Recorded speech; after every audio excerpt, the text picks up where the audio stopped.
స్వామి రాత్రి లేదు పగలు లేదు, ఇంత జనమా, ఇంతమంది తడి బట్టలతో నీకు అంగ ప్రదక్షిణాలా, ఇంతమంది తలనీలాలు ఇచ్చేసి నీ దగ్గరికి వచ్చి దర్శనమా, ఇంతమంది ముడుపులు తీసుకొచ్చి హుండీల్లో వేసేస్తున్నారా, ఎప్పుడు వింటున్నావయా ఈ కష్టాలన్నీ?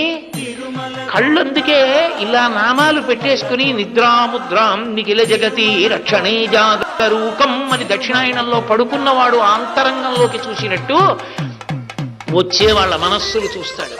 వ్యాసుడు అందుకే ఓ మాట అన్నాడు, వెంకటాచల క్షేత్రంలో వెంకటేశ్వర స్వామి వారి ముఖమండలం బహుప్రసన్నంగా ఉంటుంది.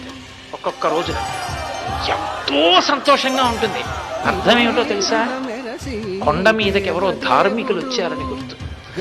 ధర్మమునందు విశేషమైన అనురక్తి ఉన్న వాళ్ళు కొండ మీదకి వచ్చారనుకోండి, ఆ రోజు మురిసిపోతాట, రే ఒక్కడు వచ్చాడు రా, వాడు వచ్చాడమ్మా అని వెళ్ళి ఆ తల్లికి ఒకళ్ళమాతకి చెప్పుకుని, పద్మావతి వచ్చాడే బిడ్డడు, వాడు వచ్చాడే అని అలా రా రా రా రా అని మురిసిపోయేవాడిని చూస్తూ ఆనందపడిపోతాట. వాణ్ణి తన దగ్గరికి ఎలా తెచ్చుకోవాలో వాడికి తెలుసు. అంత అమాయకుడు ఏం కాదు, మహానుభావుడు, అంతటి ప్రేమైకమూర్తి, అంతటి కారుణ్యశీలి. ధర్మమునందు నిలబడితే ఎప్పుడో అన్ని తప్పులు చేసిన వాడు ఎక్కడో వైద్యశాలలో పడిపోయి ఉండిపోయి గోవిందా అని లోపల గొణిగితే, ఇంతోటి పరమేశ్వరుడు ఈ ప్రపంచాన్నంతటినీ సృజించిన వాడికి వీడి తల మీద బొచ్చో లెక్క, వీడి ఇస్తానంటే ఆ కష్టం తీర్చడానికి.